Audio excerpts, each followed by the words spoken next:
to the epic 1v1 showdown. Who is going to win this week? We're going to find out because $1 million are on the line. But first, we've got to introduce all these Warwicks. We've got all the Warwicks in the house in this live gameplay stream. The first Warwick, you may know him as the Duke of Discord and the Giga Chad of game design. We're talking about Aaron Warwick. Welcome him to the stream. Hey, cheers. I've never been called the Duke of anything before, but it sounds good, so let's go with it. Perfect. I'll bring you back in a minute. I've got more silly intros for your brothers. Also on the stream today, we've got the artist formerly known as Von Neumann, the king of character leaks, and the sultan of sweaty gameplay. We're talking about Grant Warwick. Oh, man. He didn't like it. He didn't like it. But next to him is his brother. It's good. The Duke of DeFi, the Prince of Protocols, and everyone's favorite CEO. We're talking about Chief ETH Lizards Officer, Kieran Warwick. What's up, guys? How are you? We're doing good. We're going to bring you guys back later for the 1v1 co-founder battle, obviously. And let me bring in Aaron here as well. And so everybody, say goodbye to Grant and Kieran. They're going to be in the green room. They're going to be chugging protein powder. They're going to be training up, whatever they're going to do for this 1v1 showdown later. We're going to give them a break, though, and bring them back in a half hour. See you guys soon, okay? Perfect. All right, Aaron, you and I have a lot to cover today and a lot of things that people have been wanting to see about live gameplay from our private beta build. And we've been getting tons of requests on social media for different content. So obviously we've got the co-founder 1v1 battle happening later on. Yes. But before that, we're going to do a live gameplay walkthrough, you and me, zooming in on stuff and really showing the details of our alluvials and our game systems. We meant to do this last week. You needed to go spend time with your family, and we approve of that. Today's gameplay, I want everybody to know, this is a private beta build. This is survival mode we're doing today. This is a work in progress. So you're probably going to see some bugs. You might see something that looks funky. This is the real game. We're playing it in real time and streaming it to you from various PCs from around the globe. Certain systems and alluvials are going to be missing. Deal with it. This is the real build, and we're just showing you the product because we're proud of what we built, and everything is subject to change. And if you do want to see a full 4K 60 frames per second footage of private beta, because what you're seeing today is only going to be 1080p 30 frames, significantly lower quality because it's a stream. We have a full-blown, full-quality gameplay video on our YouTube channel, just raw and uncut, full graphics, the whole nine, if you want to see the full throttle version of the way the gameplay looks. Got it? Cool. Aaron, I'm excited to do this, and the community has been asking a ton of questions, so let's just get into it. Let me pull up my gameplay feed here. I've got my private beta feed. We're going to go ahead and full screen this feed for everyone. This is me playing private beta here in my home studio. We are going to do casual mode with no timer, so we can give the audience a chance to just really take our time and go over systems and to show everyone details. So, Aaron, this is what everybody's starting at looking at when they jump into the battle board and our interface here in survival mode. What should be a player's first considerations when you arrive on the battle board and you're thinking about your strategy? In the private beta, because no one owns any particular shards, we're actually giving people a randomized deck. In the full game, you'll have to actually make the deck that suits your needs. There's a lot of characters in the game, but you only get to take in a deck of approximately 30 cards. That's little Flair there. And Len, she's looking great. Flair's looking a little bit cute. The point at the start would be to organize your deck and look at who you're up against. The main purpose of survival mode for us is to give players a PvE experience, so they're not playing against another person. It's a little bit more casual, and it's a little bit more just about learning the systems and trying to really theory craft, right? So at the bottom, you'll see you've got all of your shards. As I said, in private beta, they're going to be randomized. Underneath them, you've got your controls to filter through your different shards so that it can make it a little bit easier to find what you need. If you click on water, for example, anything that has at least the primary affinity of water will be in there. If you click on two of them, it'll show you, like the combination ones. Yeah, I've got water and earth going simultaneously. So if you're looking to combine multiple affinities into one, maybe to find some sort of composite, for example, you can click multiple at the same time to do that. For example, if we clicked water and fire, that would help us find steam, right? Yeah, exactly right. So it'll show you water, fire, and steam when you have that. And then you could filter out further by clicking on the 3 dots underneath there, which represents the stage. And that would only bring up the things that match those, but are stage 3. Stage 3 is obviously the highest level that our characters can get to. It's their final fusion. The way that our game works is in the overworld, you'll capture the alluvials, and if you have 3 of the same alluvial, you'll be able to fuse them together to make the next stage. If you get 3 of that stage 2, you'll be able to fuse them together to get a stage 3, which is like their final form. There's a few little intricacies with that I'm not going to go into today. We want there to be a few surprises for the player base, but that's a basic understanding of how you should select your deck.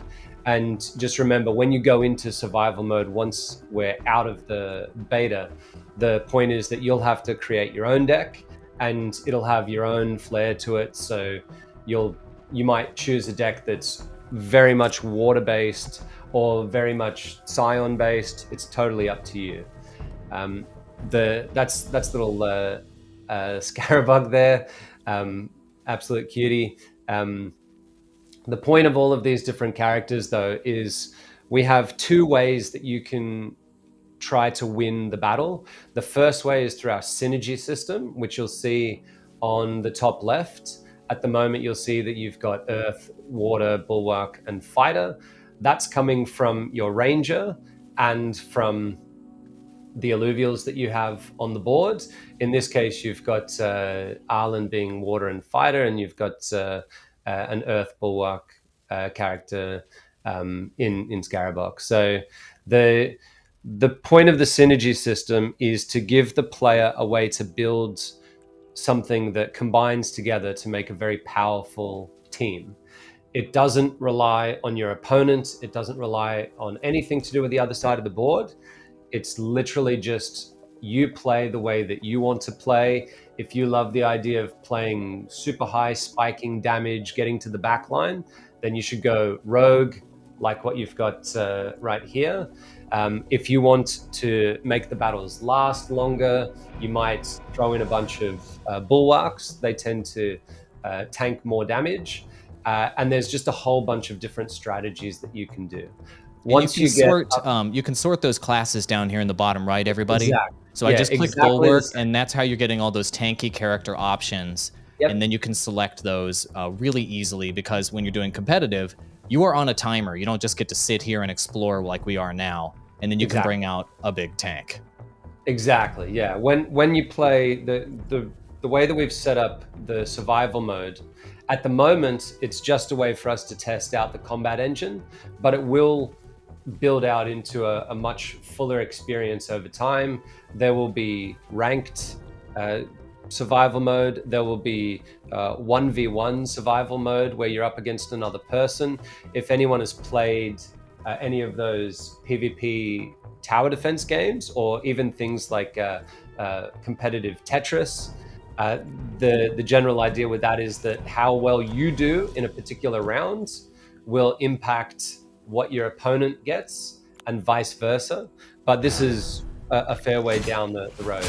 So once the battle starts, each character is going to try to find the closest target to them.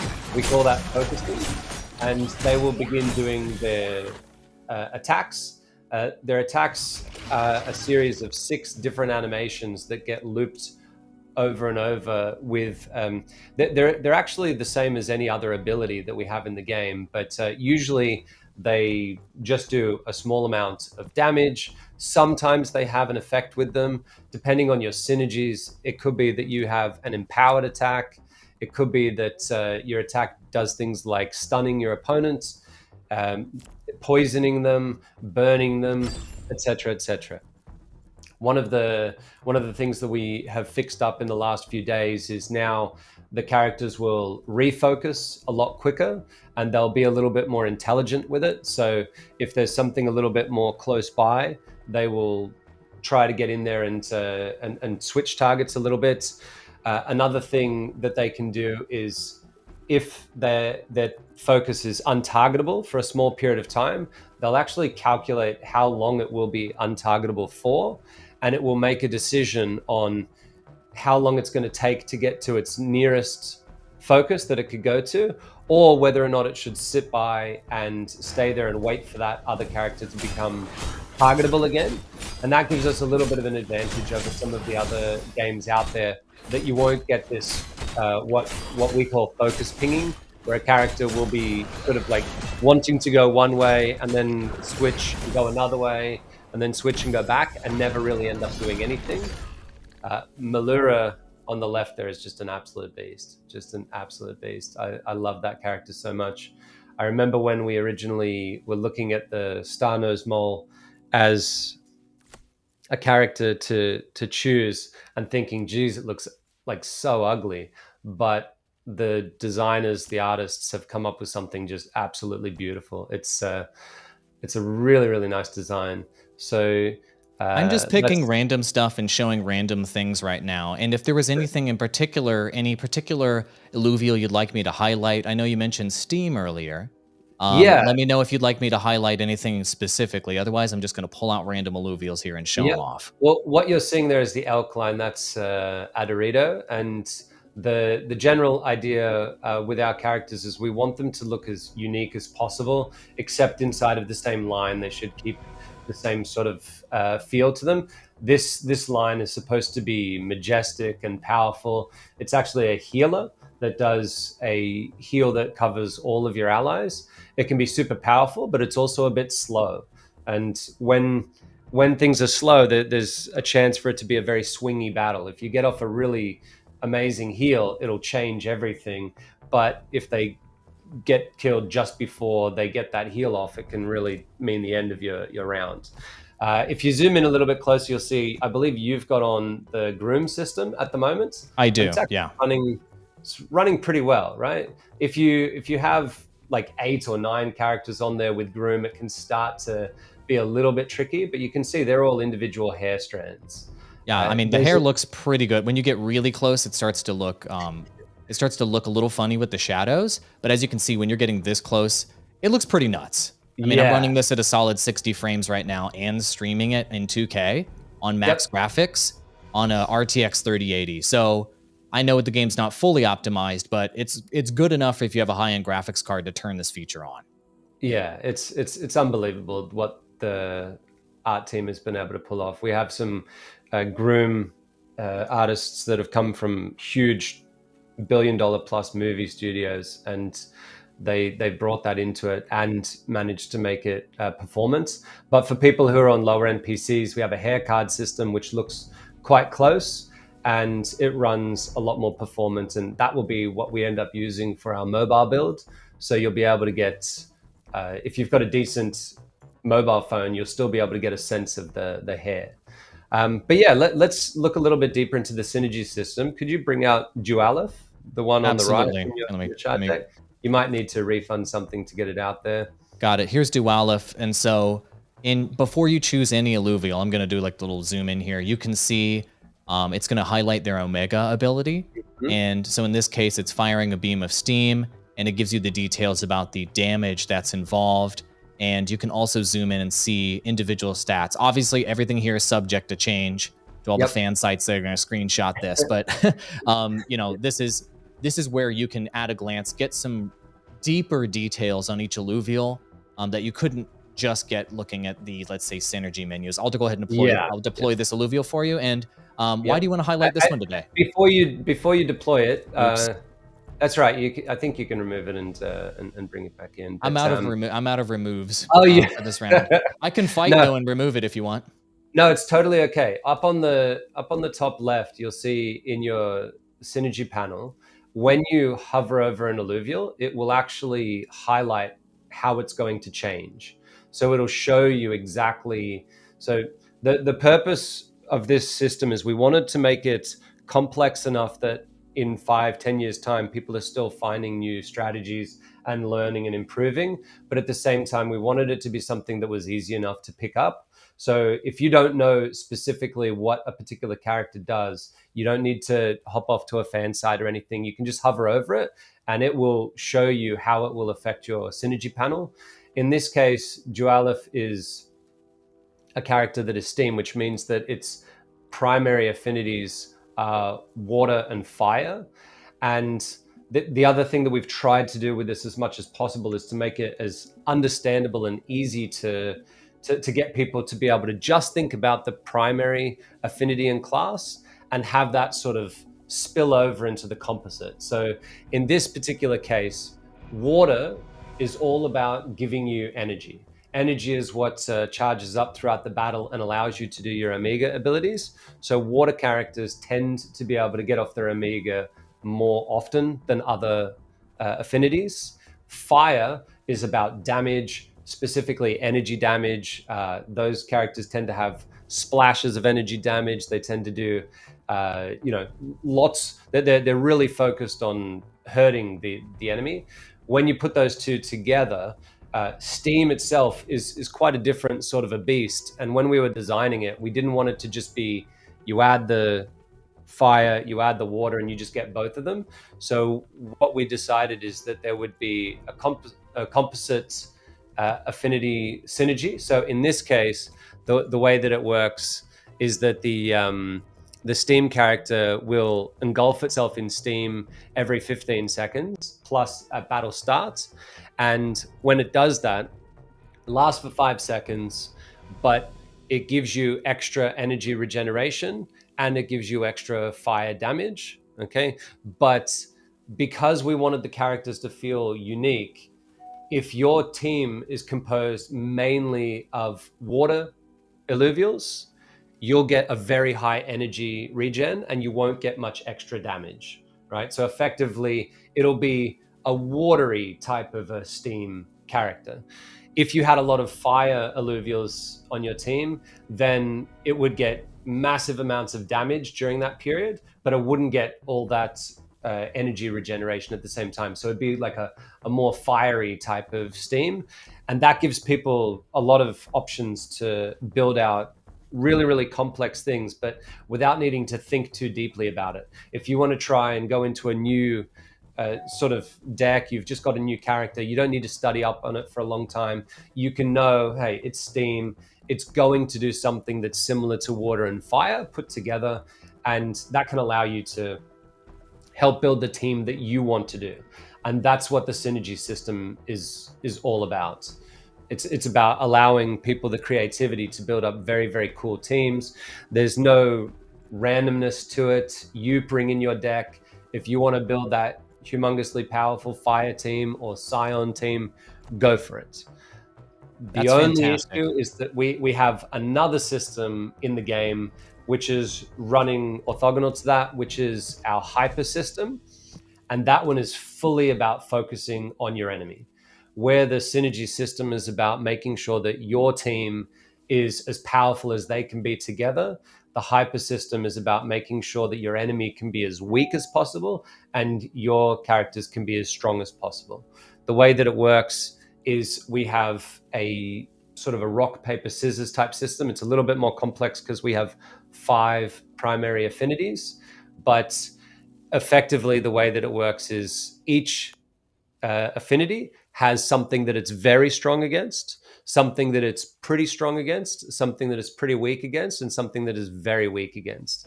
This allows the characters to charge up their bar. You'll see it, the hyper bar is that yellow bar you see on the left-hand side of the status bar. Once that gets to full, they go hyperactive, and yeah. And as soon as they're hyperactive, they have enhanced effects. So the way that it'll work is the affinities determine how you sort of counter your opponents, and then the classes are where you manifest that bonus. Oh my god. Vermi is so cute. So cute, but also like it just like staring directly through your soul, perhaps harvesting your soul at the same time. This is man, I love this character. So all of these designs are so almost outrageous looking and so wild and fantastical. And it really is a Pokemon for adults type of idea here. Like they're so interesting and unique and kind of mature in the designs, but also there's the cuties. Like my 6-year-old daughter has sat down and watched me play, and she's in love with all the cuties. And so the cute factor is there as well, which I really, really like. So you can get the crazy, wild, fantastical designs, and you can even get like super aggressive designs like Seer, for example, or you can get just these insane fantasy sci-fi designs. So Grant and the team have just done an amazing job here. Yeah, I can't take any credit at all for the design of the characters. Even the choice of the endangered species that we took some inspiration from. I think there was only a few that I decided. It was actually was mainly Kieran. He got on a call with me one night and just went through a list of the craziest animals in the world and just was like, we got to have this, we got to have that. And I just went, yep, seems cool. And we went through it. Our lead concept artist, Roger, he's probably chosen the most besides Kieran, and he's come up with some amazing designs as well. And he actually did most of the concept art that has spawned these. So it was inspirational in getting it to look this good. But just getting back to the hyper system, the way that it will work is as that bar charges up, you get closer and closer to being hyperactive, and being hyperactive means that you get extra bonuses for the class that it is. So the way that we think about it is that affinity and class are both at equal levels to each other. They should be just as powerful as each other. One of them helps you manifest power against your opponent, and the other one gets to decide whether or not you're powerful. So for example, the fighters, they actually gain extra piercing damage, and they gain attack speed when they go hyper, and that can be really, really useful against Bulwark, or at least any tanky character that we have in the game.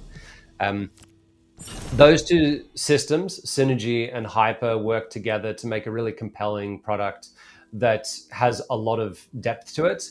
There is going to be a whole bunch of extra depth when it comes to the Ascendant Arena. You'll be up against your opponent. You'll have to react a lot more to them. In this mode, you only have to react to something that's a little bit static and random. It's not totally random what you see on the enemy team in survival mode, but mainly the idea is that this is closer to encounter modes, which you'll find in the overworlds. And your job is to just pick a team that is going to beat what's put in front of you. That's Scoriox, one of my favorite characters of all time. It was designed to have effectively a cannon in its head. It's basically a giant ballista.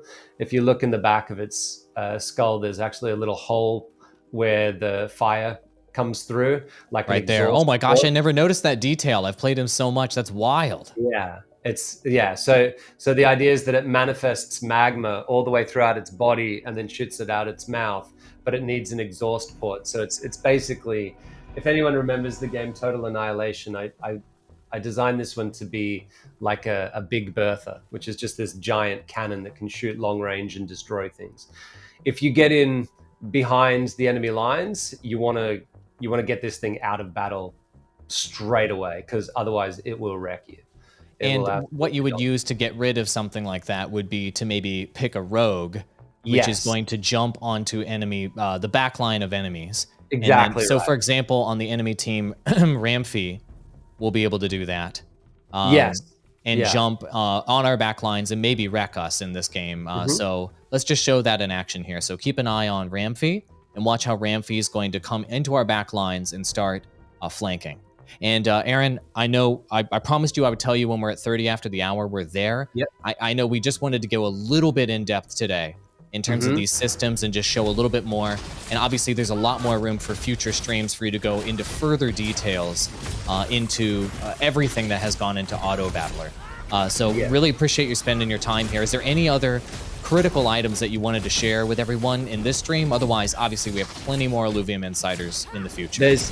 What I was going to say, there's quite a few questions about things such as the affinities and classes, what the stats do, how they impact the game, various things about hyper. What I might do is either on the next Insider, I can go more in depth with you on that, or I can put something out on the website that goes into a little bit more detail. Because to be honest, each of these systems is designed to be very small and modular so that it's easy to understand, but there's a lot of interplay between them, and it would probably take a little bit more than 30 minutes to go over everything. But at least now people should have a little bit better of an idea of the way that the game works. There's lots of extra improvements coming in. For example, at the moment, the rogues just jump to the back line. We're putting in a new system where, depending on which type of rogue they are, they do certain things. Some rogues will jump into the back line, explode with damage, and then teleport back to where they started from.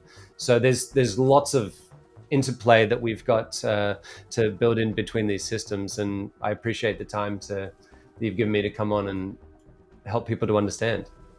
You got it. Man, this is just, I love it. Like, guys, if you can get a good graphics card to turn on Groom, look at the hair. Like, it looks so good with Groom on. I love it so much. Anyway, that's enough gameplay for now. We're going to have some obviously competitive gameplay to show all of you. So let's go ahead and we're going to move this over. I'm going to go ahead and stop my feed so that in just a moment, we'll bring Kieran and Grant in here so that they can do their sweaty 1v1 battle for $1 million. Aaron, have a fantastic weekend. Thank you for spending time with us. And we are definitely going to have you back on to go in way more detail on these systems. Everybody that gave me questions on Twitter, we were planning to cover them, but we just got lost in going over even just the surface level of how deep this Autobattler is. Aaron, thanks, man. Talk to you later, amigo. Thank you. Bye. You got it. All right, perfect. So Grant and Kieran, looks like they're there. Looks like they're, stop strangling each other. I'm about to put you on camera. Perfect. Okay, so I'll bring them out now. Guys, are you enjoying all of this? Are you enjoying what you're seeing? Let us know in chat. Let us know in the comments what you liked seeing the most, and that can help us understand what you want to see more of on Illuvium Insider in the future. Grant and Kieran are here. You guys, they were not struggling. I was looking at their preview. They're just being normal people. Are you guys ready to do this 1v1? Are you just ready to get this over with? Has the stress just been eating away at you? Have you ever been in a situation where you could lose $1 million in crypto? There's just a lot of controversy going in today. Not gonna lie, he thinks I've cheated. I've changed the deck up. He did. No, okay. They flipped the deck. I had one go prior. He just played the game though, so we now have had one go each. It is completely even. He has nothing to say. Let's just get this show on the road, and if he's better, he's better. But I highly doubt it. He gave Ben an ETH lizard, basically. I didn't give him that was prior to this battle. Go ahead and start streaming, Grant. Get your feed in here so we can confirm. Kieran's going first. Oh, he's flipped it on me. Kieran's going first. So now I'm gonna get. So that you guys understand what he's saying, Ben is deep. He is Ben is a leader on our development team, and Ben has a lot of control over development, and so. Obviously, Kieran paid him off. Obviously, we all know. We can all see that clear. Obviously, factual. All right. So go ahead and hit go live on OBS so we can get your feed, and I can pull that in, and we will get rock and rolling, guys. Yeah, bro. What are you doing on OBS? Hold on. You guys are excited? Change the deck again. They're saying in chat, says Dick Kings. Okay. That was the other thing. He rocks up this morning, and he's like, "Dude, don't worry. I'm just gonna have a practice round. They're gonna change it anyway." And then it doesn't change. He had the same amount of goes, just to be very clear. He'll keep. All right, really quick before, don't start yet. Really quick before we start this battle, I want to see in chat. It started. Okay, we're starting. Okay, better turn off chat. It started. Let's bring up the gameplay. I'm going to just full screen this gameplay here, guys. I'm going to do a little commentary on top. Sorry, turn down your volume if you don't want to hear We it. can't see the chat, by the way. We can't see. We're going in. We cannot see the chat. So You can commentate if you want. Oh, I will be. I will be. I will be to get an advantage here. So as you can see on the enemy team, primary affinity you're looking at here is fire. So you're obviously wanting to counter that fire, and the best counter for fire is water. Also, a decent counter for fire is also earth. So you want to do water or earth for that counter. Wave 1 complete. Kieran is the one playing right now, just so you guys know. Go to YouTube here. Now he's up against air and earth. So if you're up against air, what you're going to want to consider, or go ahead and I'll let him make his decision. Round 2, bro. Not good, man. Round 2. Do not need that. Okay. Don't stress less, man. You're about to lose anyway. Oh. Oh. You Alright. suck.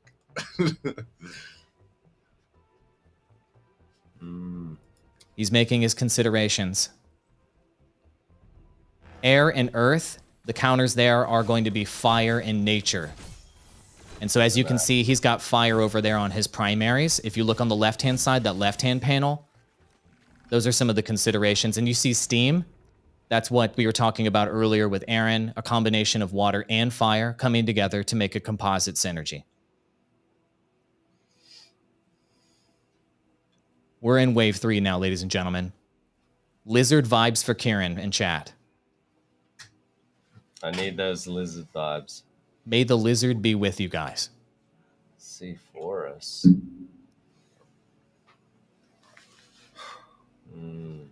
All right, so now he's up against composites such as Bloom, Tsunami, Harbinger, and I'm sorry, Bloom and Tsunami is what he would want to focus on. What's he doing? This might be very close. Just, Oh god. you just I don't couldn't- choke, bro. I've got 2 pullbacks here, but I could have Don't fucked myself. Tyrone would. I could have fucked myself here. Oh, I don't Yeah. think this wins. I don't think this board wins. Dude, see you later. Oh. When you're up against Bloom, Granite, He puts a fire against. He's just choked. Countered.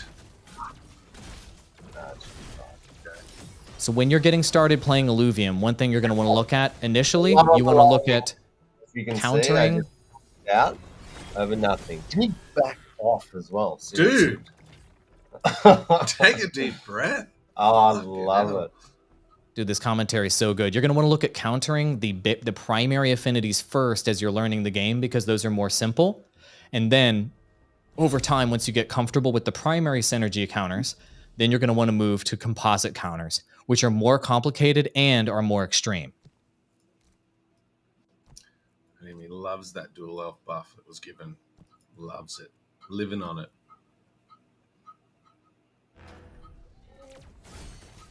We do have different strategies going into this as well. I'm going to fight for the old strategy that's gotten me first place every night for a month. And he's fighting for this new Ben Steele. It's not a Ben Steele. This is how you play an auto battler. Like, you don't clump all your characters together. You don't put fire swords against Tsunami. It doesn't matter. Right? Learn how to play. Shut up. Seriously. All right. All right, we're going to put their face cams on. You guys asked for face cams, so we'll add those in. Let me know if you want them to go away. No pressure.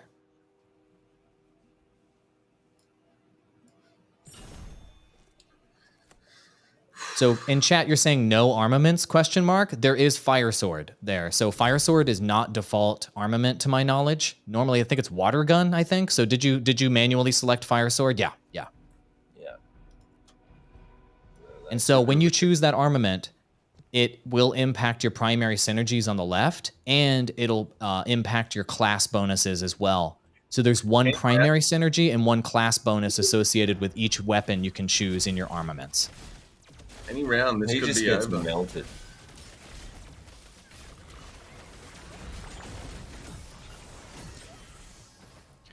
Granite is particularly nasty to deal with because it has the grit and resolve innate, which makes Granite characters incredibly difficult to kill. It's basically a tanking damage mitigation effect. But we don't have double granite in this deck, which gives you invulnerability at the start of each round for 4 seconds. So it's kind of weak. Got it. If you don't have that invulnerability, right, that makes sense. He gets slapped. Guys, we're in wave 6 here. Kieran just feeling he's feeling loose today. I can tell you. The commentators are commentating about how comfortable he feels right now. Sorry, what's up? The commentators are talking about how comfortable you feel right now. How you're getting in the flow, in the zone. I'm just shooting along here. His brain's actually trying to compute something for once. Oh, shit.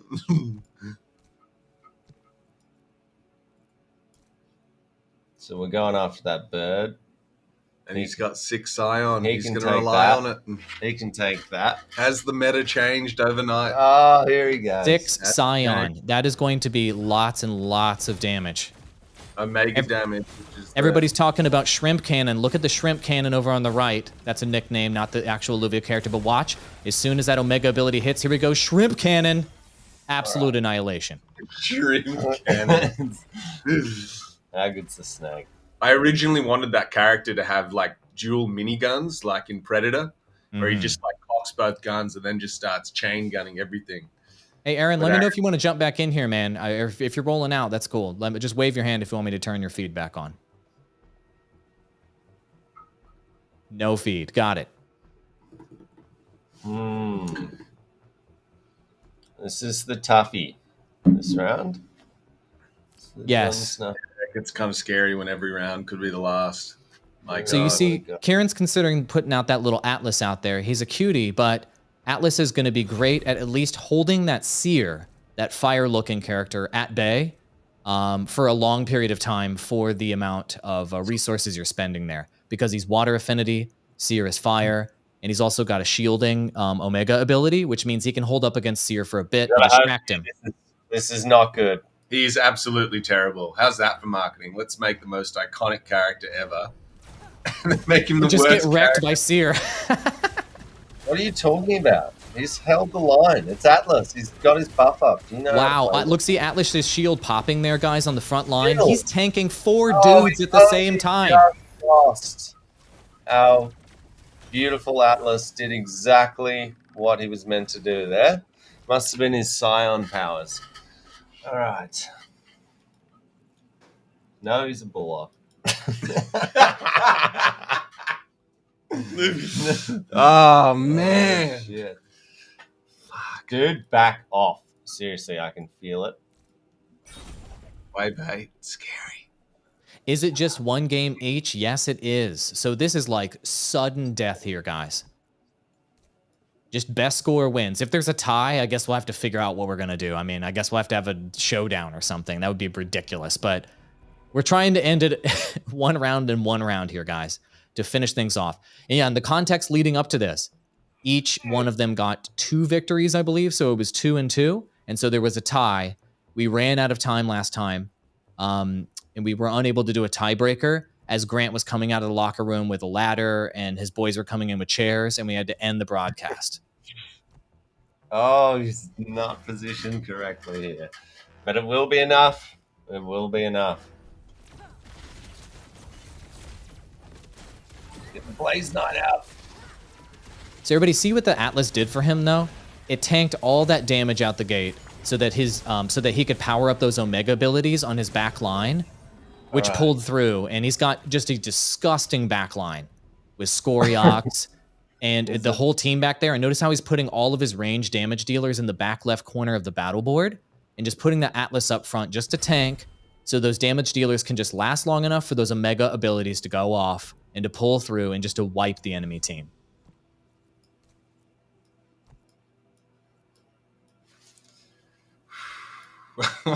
Don't even know what he's doing. Is that a Ram Fee you just put down? Yeah. He's putting all these tier 1s in. Mm-hmm. They were useless. He's got cuties for days in there, yeah. The tier 1s finally mean something They in the weren't game. useless. Are you kidding me? No, they were pretty useless, bro. You're throwing it on a Dorito. So Kieran's backline is starting to get racked up by those rogues that were able to get that positioning. However, one of them got handled. Fighter on the front line goes down. Now he just had to deal with one empath. And now the battle is won. Doing well. Wave 10. God, I don't like this 25. Have we got a bigger axe on? Yeah, I'll take that. What are we at here? Ooh, how much was it? 40.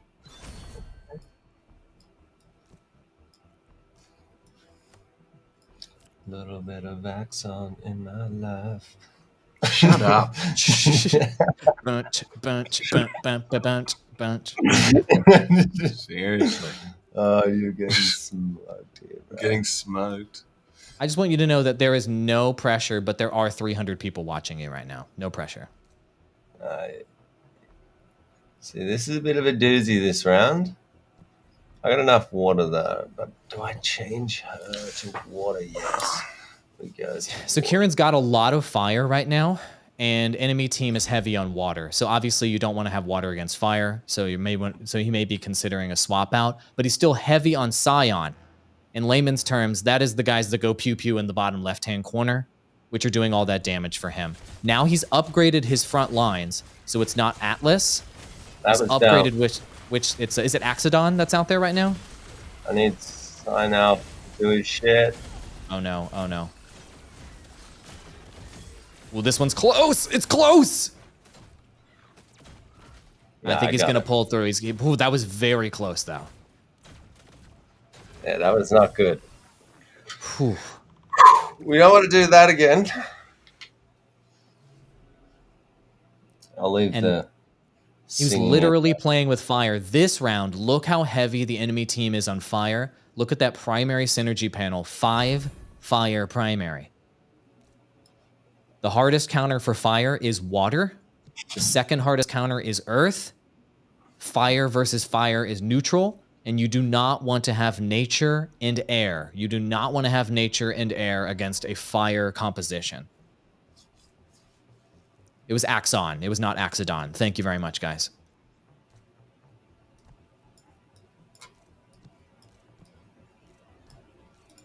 That is a big beast. 17 to play. 17 to play. God damn it. Okay, she can take him. You can take him. We're okay here. See the strategy? See the strategy? He's putting the axe on in the bottom left-hand corner, and Ramfire is going to go attack him, which shield. Fuck. water does counter fire, but he just got vaporized. And now that Ramfire is going to just absolutely wreak havoc. So he needs to gun him down, and he did. He was able to gun him down with that Omega ability. It's getting a little bit tense here. What are we at? Wave 12. Okay. With 25. God, do I have a bigger... Is Riptus in here? This is fucking bullshit. Bullshit is right. I mean, just stop swearing. Yes, it's definitely getting harder once you get past wave 11. Do you see how complicated it now becomes with the wide range of primaries is up against? 4 fire, 2 earth, 2 air, 1 water, plus the wide range of composites. It then becomes a consideration of how each unit on your side is positioned and is countering each unit on the enemy team, and it becomes exponentially more complicated to make the right choices.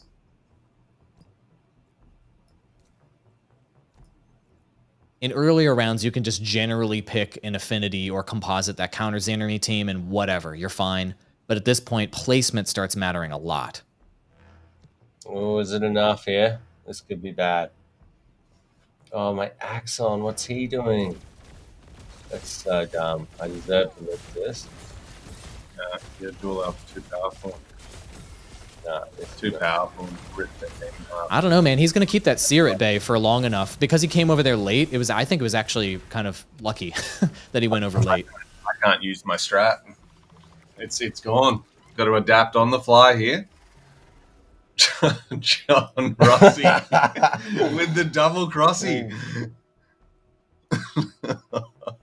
Wow. I have just been mutilated. Oh, this is good. This is Okay, he's going to tank him. I'm going to go back here. Do some dam over there. You can take that. Oh, the tables turn. Take that. Ramfy, go and take that.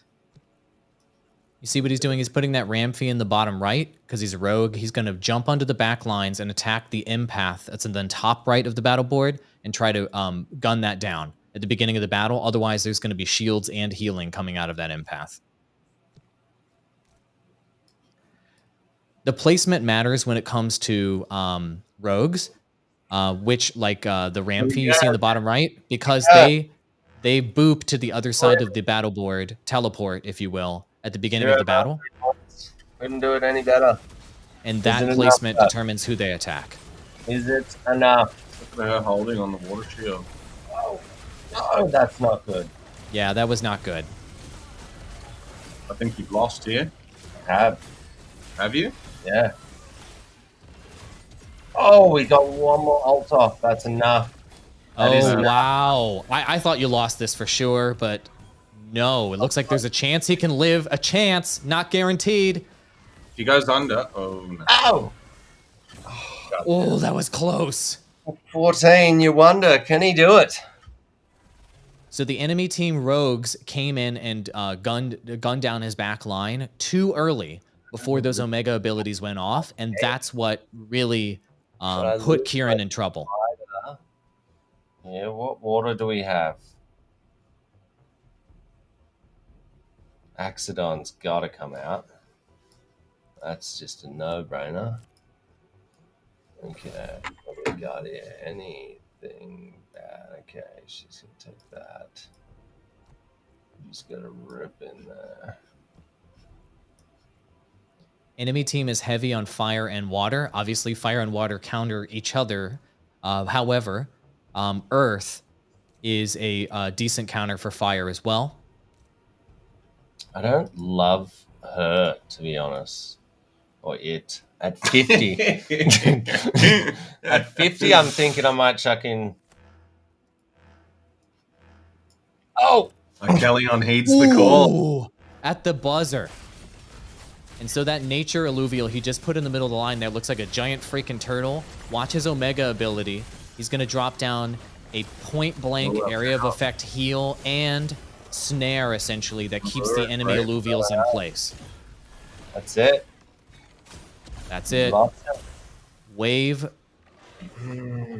15. Sorry. 14. Sorry about that. Waves conquered 14. Kieran gets through 14 waves. A respectable finish, considering, guys, remember, last time, these guys got to practice a lot on a particular build before they came into this 1v1. This time, our evil development team reset the build like an hour before this 1v1 to try to make things more interesting. So they're just using their raw skills and their raw knowledge here. There's a very good chance he chokes here. It's paying like $1.30 at this point. I'm telling you. You take off that jacket, you're seeing a wetsuit. He's freaking out. Trust me. I'm not freaking out. Let's go. He is the Sultan of sweaty gameplay. Here we go. Throw it in here. Old versus new, huh? All right, so he's queuing up those armaments. One sliver.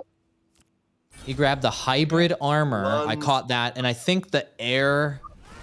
Is that air? Staff. He got the air staff, weapon armament, and the hybrid armor, I believe. You see how that impacted his primary synergies in the top left squad? So the key factor there is you want to get up to either 3, 6, or 9 on your primary synergies, and that's when you get that big bonus. And so by picking up air staff, it pushed him from 2 air up to 3 air, and then he got the air primary synergy bonuses.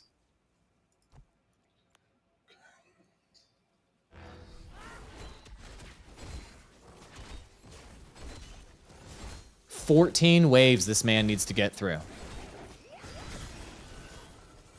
Like I said, I'm just going to try and represent the old strategy.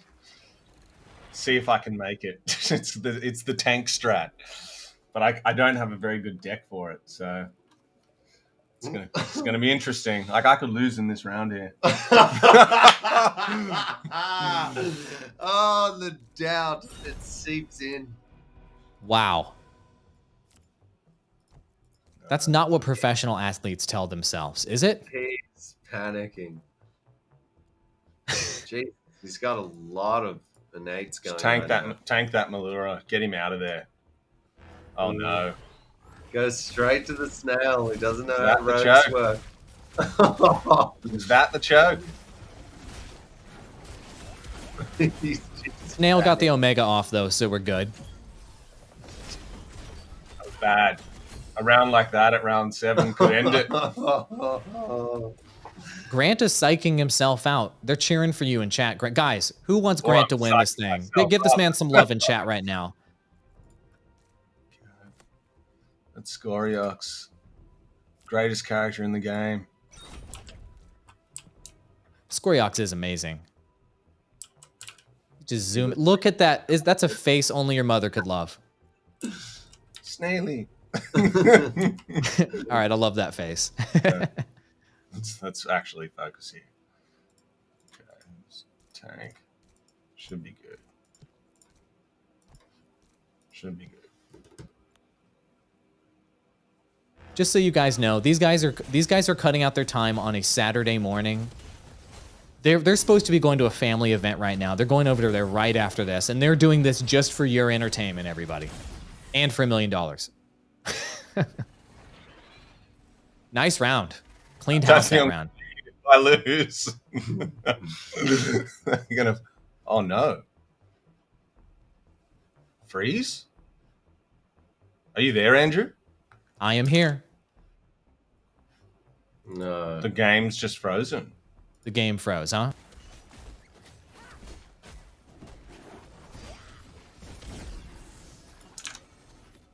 Sorry, let me just reconfigure for everyone, and there we go. All right, so we're starting over. We're giving him the benefit of the doubt that the dev team sabotaged that match. Kieran used his phone to send a Liz to somebody on the dev team on the back end. No, I'm saying he's done that so he could give himself a few extra rounds. Oh, okay. I'm sorry. I guess it does give him an advantage. Yeah, I've got a kill switch, bro. Just implanted in my brain. No, Sorry, I forgot who was cheating. Sorry. No worries. Just gotta see here. As soon as I get that duel off in, I get 6 Scion and ride his bullshit strat to wave 12, and then I pivot at the end there. It's just Malura is scary now because you don't know what they've done with him.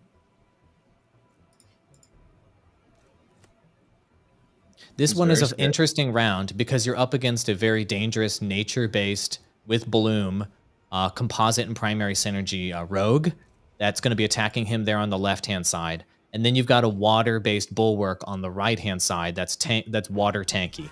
And so it makes this round kind of interesting. They don't target directly still. It's so annoying. But you used this composition last time and you got through it, so you're going to be good.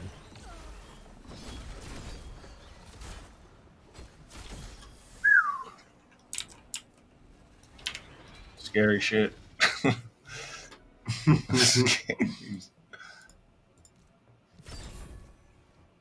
And this is where I got to, I believe. Took these guys out. I believe so, yeah. Like, you didn't get that far. Let's be honest, the first few rounds are not that bad, yeah. An age in the universe. It's like 10 years. You're going to go to the doctor and they're going to wonder what the hell happened since they last saw you. I choke here. It's probable. So round 5 is where it gets possible to lose, but it's still relatively simple to counter the enemy team. And this round has a pretty wide variety of primary affinities that you're trying to counter.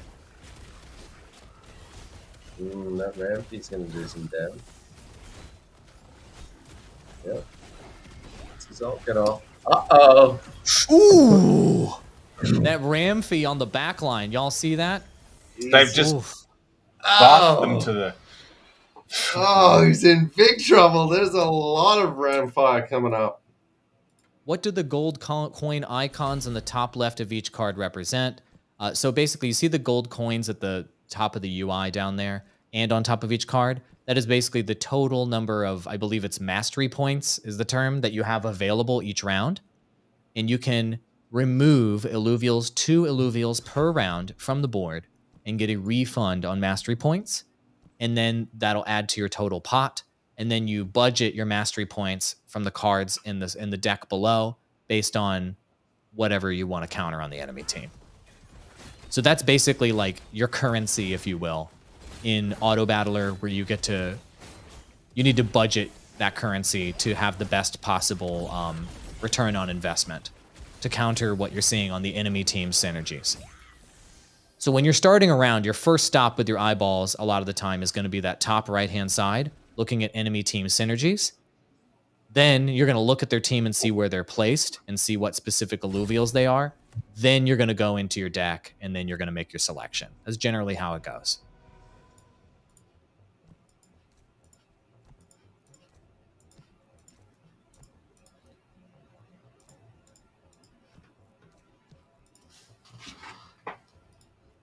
Right. Every round. All right, is that Axon or Axodon? Axodon, okay. So he's got Axodon on his front lines as his water bulwark. The shield just triggered, buying him some extra time, allowing those Omegas to go off. Axodon's doing an amazing job tanking this round. Halfway mark. We nearly got Scion.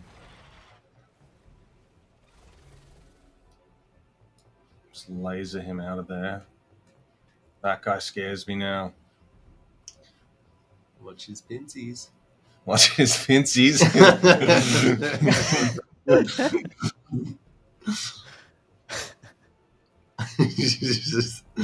I'm going to start putting the pressure on massively after this round.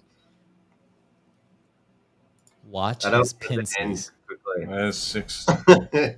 He's putting his own pinsies out there. 6 Scion. 6 Scion sounds and looks familiar. I don't remember. I guess somebody else was using that strategy. He doesn't know positioning, though. It's going to be his downfall. Is that enough? I don't even know. Now that Scion is at 6, why that matters is when you move from 3 to 6, the bonuses that you receive for Scion, those energy attacks that you're seeing shoot across the battle board there, it makes those energy attacks more powerful. Get away from me, bro. The sweat is dripping off. So he's terrible against this bastard. Okay. God, Archelion needs to heed the call. 25 to play. What does He's he up do? to wave 9. Oh! Whoa, he is shifting the strat. Shit! Adding Wildfire and Templar composites to the mix. Wow. He's up against nature, so by throwing some fire in there, some fire and air in there, it actually helps. Those are the perfect counters for nature. So that actually was a pretty good selection if you just want to hard counter this enemy team overall. Will it get off an ult? That'll be the difference here. It doesn't. Oh, he's got some rampies coming in. Rampy's getting off his ult. Oh, this is troubles. Ooh, it's getting a little close. Not close at all. That was a perfect counter. Was I doing that with you? Absolutely. Are you kidding me? Do you want to run back the tape? Shut your mouth. Easy victory. Air fire combo strong. Yup. Wow, he's got a lot of innate up.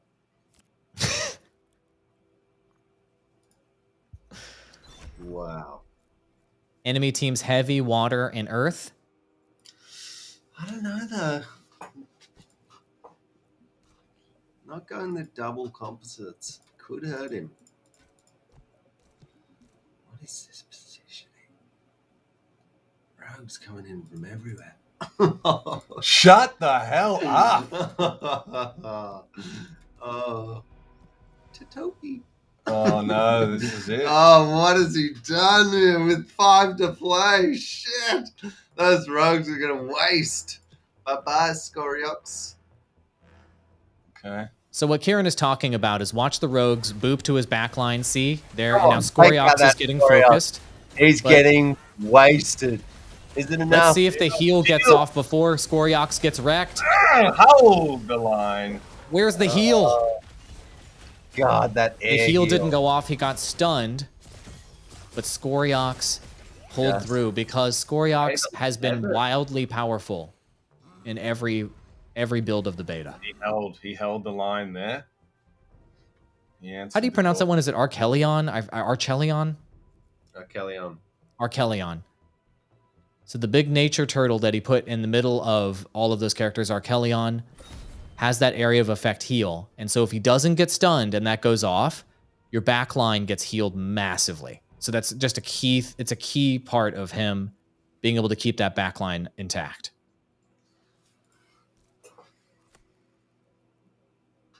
Wave 11. I mean, he's getting close here already.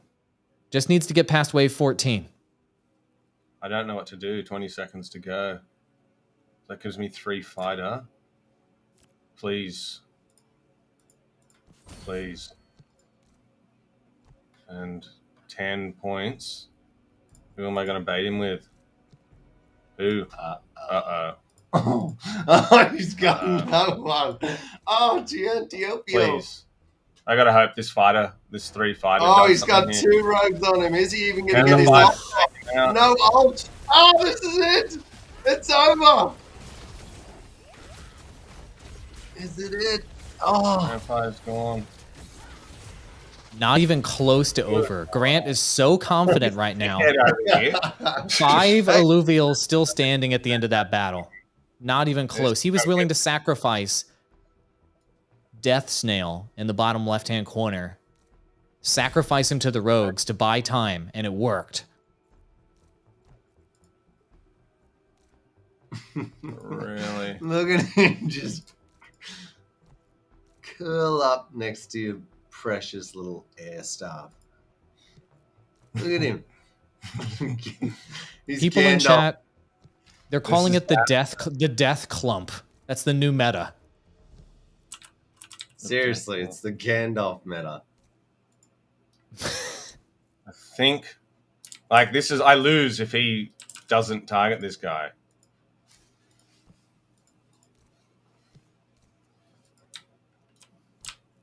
Enemy team's heavy on fire and magma. Tell him that to his air team. Come on, please. Please. He's got air. Move, take. No.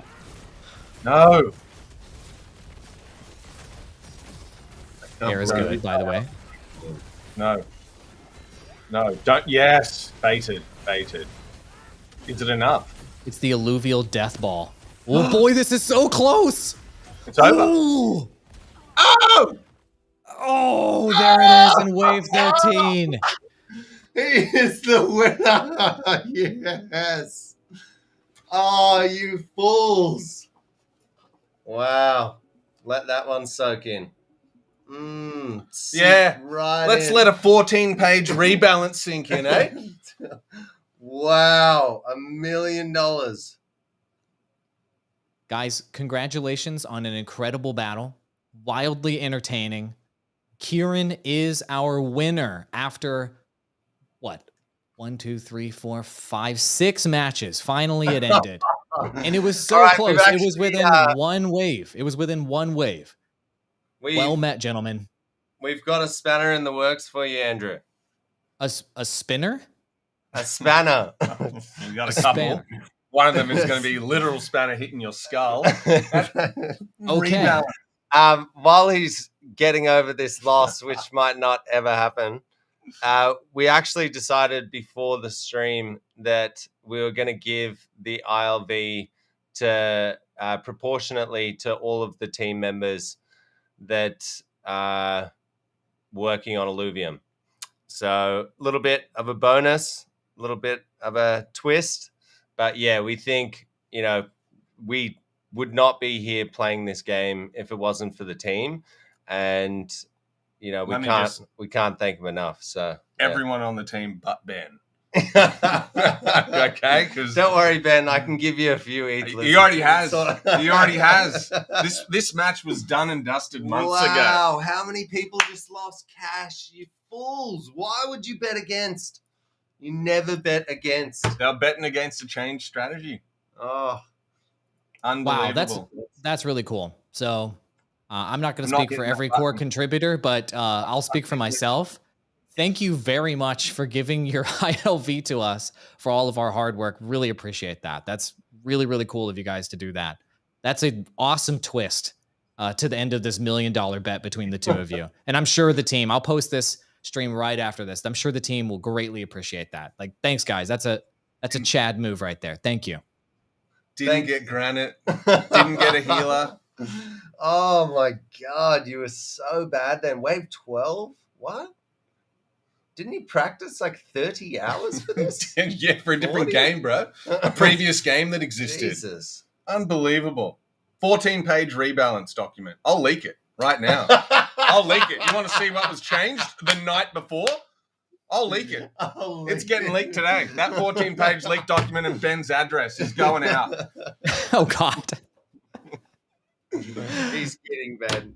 I hope he's kidding. Guys, thank you so much for putting on a great show and for just for making this a fun way to kind of reveal the live gameplay. We love the brotherly rivalry. Obviously, we're going to have to do something like this again in the future, maybe after your therapist helps you work through the emotional issues of all the stress that happened. Yes. And thank you for the ILV. That's been wonderful.